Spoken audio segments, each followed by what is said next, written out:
E aí, tudo fantástico com você?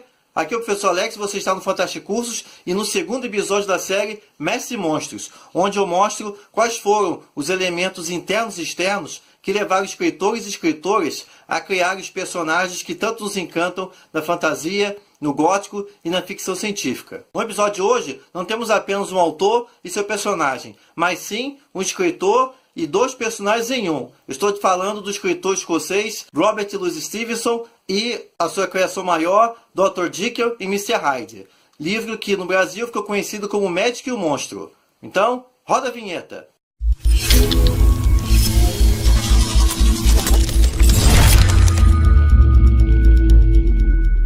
Os dois personagens, do respeitado Dr. Jekyll e do monstruoso Mr. Hyde, começaram a ganhar forma ainda na infância de Robert Louis Stevenson, porque ele era uma criança de saúde muito frágil. Esse fato levou seus pais a contratar uma babá, que também é enfermeira, chamada Alice Cunningham. Uma protestante radical, Alice Cunningham lia a Bíblia todas as noites para o jovem Stevenson e também narrava histórias de inferno e danação. Para ela, havia apenas dois tipos de pessoas no mundo. Uma que vivia eternamente de joelhos, rezando, pedindo pela salvação eterna. No outro lado, pessoas que já estavam à beira da danação. Como era de se esperar, essas histórias exerceram profundo impacto na mente infantil do Robert Louis Stevenson, a ponto de, todas as noites, ele ter seguidos pesadelos sobre inferno e danação. Mas, ao mesmo tempo, como ele depois deixou relatado, o lado do pecado exercia uma estranha atração sobre ele. Aos 17 anos, e já cansado do radicalismo religioso dos pais presbiterianos, Stevenson, em 1867, vai para a Universidade de Edimburgo, capital da Escócia. Lá, o jovem entra em contato com os dois lados da cidade de Edimburgo. A cidade velha, fundada no período medieval, e a cidade nova, já com suas linhas amplas e limpas de estilo neoclássico, fundada no século XVIII. A duplicidade da cidade de Edimburgo marcou profundamente o jovem universitário Robert Louis Stevenson. Ele relatava, por exemplo, suas andanças na cidade velha, marcada por histórias de violência e criminalidade, e também o fato das prostitutas da cidade velha serem mais decentes do que os respeitados cavaleiros da cidade nova. Foi nesse contexto que Stevenson entrou em contato com uma história muito popular na cultura escocesa, principalmente na capital Edimburgo, de William Blood, ou Deacon Blood, que foi um diácono que, no final do século XVIII, era um respeitado membro do conselho da cidade, um renomado comerciante, mas que à noite tinha outro lado em que ele era um ladrão e invadia as mesmas propriedades que ele visitava de dia. Stevenson se formou em engenharia e logo depois também, muito a contragosto, mas para atender os pais, também fez direito e saiu da faculdade em 1875. No ano seguinte, ele começou um período de viagens, até mesmo porque ele nunca teve a saúde muito boa devido à tuberculose.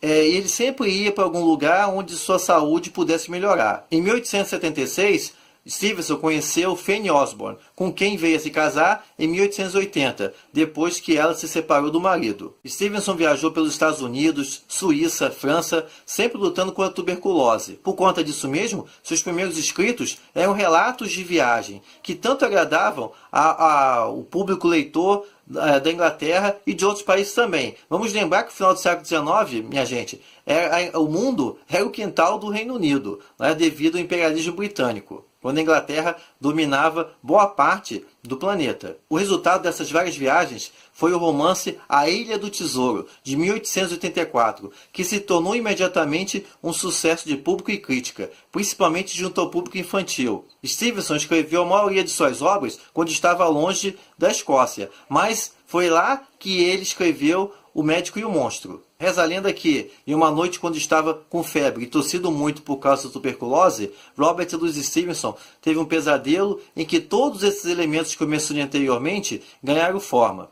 E aí, vendo a situação do marido, a esposa o acordou e acabou tomando um esporro, porque ele disse: "Por que você me acordou? Eu estava sonhando com um bug tale", ou seja, um conto de arrepiar. Com febre e tossindo, segundo a lenda, Stevenson escreveu 30.000 palavras, que é o tamanho da novela O Médico e o Monstro, em apenas 3 dias. Ao ler a história escrita pelo marido, Fanny ficou profundamente horrorizada, e aí, no acesso de fúria, Stevenson jogou o manuscrito original no fogo. Depois disso, ele teria escrito, em apenas 6 dias, novamente o segundo manuscrito, que é a história do estranho caso do Dr. Jekyll e Mr. Hyde, que nós conhecemos hoje. A família de Stevenson não queria que a história fosse publicada, principalmente a esposa, por conta da fama do marido com a Ilha do Tesouro. Mas o fato é que, em janeiro de 1886, a novela O Médico e o Monstro foi publicada. Lembrando, gente, quando eu estou falando aqui novela, eu estou dizendo uma história que não é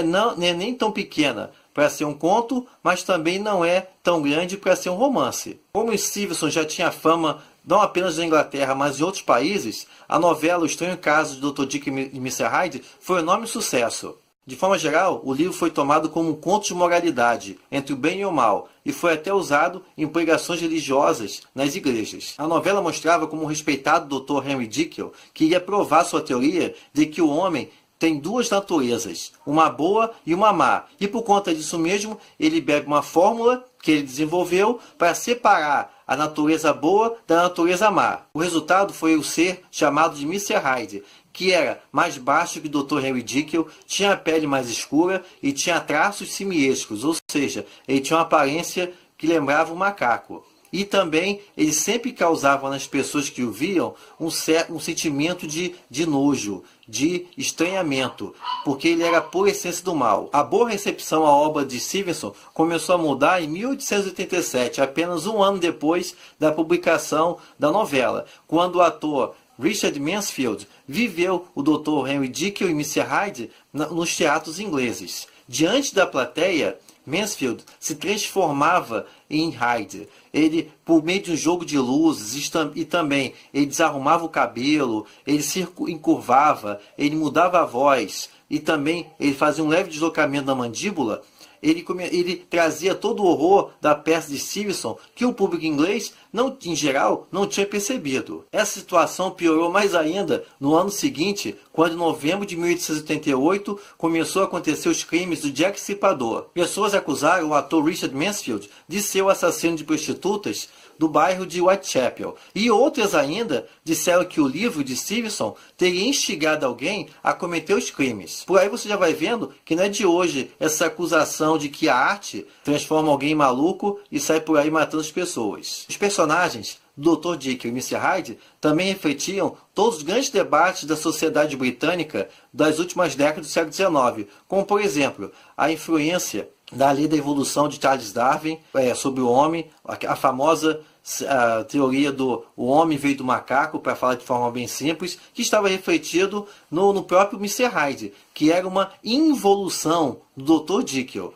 Ele era mais baixo, tinha aparência de macaco e também era mais primal, era movido por instintos. Também está presente o debate da época sobre a mente humana, né? Freud estava pesquisando os seus trabalhos que iria dar origem à psicanálise, e também havia o caso do francês Louis Vivet, que em 1885 foi diagnosticado como o primeiro caso da literatura de múltiplas personalidades. Inclusive, alguns críticos apontam esse caso do francês Louis Vivet como sendo também uma das influências para o Médico e o Monstro. É por causa desses elementos e também pelo elemento homerótico que está nas entrelinhas ao longo de toda a novela, que o escritor inglês John Fowles chama a novela O Estranho Caso de Dr. Jekyll e Mr. Hyde como o guia de viagens da literatura vitoriana. Para entender a literatura vitoriana, ou seja, a literatura inglesa entre os anos de 1837 a 1900, então leia O Médico e o Monstro. Como era de se esperar, as polêmicas que cercaram o livro logo chamaram a atenção do cinema. E já em 1920, o Estranho Caso do Dr. Jekyll e Mr. Hyde apareceu nos filmes. E o resto é história. Se você gostou do vídeo, não se esqueça de assinar o canal, deixe seu comentário aí e também a sua curtida. E não se esqueça de também dar uma passada lá no blog do fantasticursos.com. O endereço está aí embaixo na descrição do vídeo. A gente se vê na próxima semana. Até mais!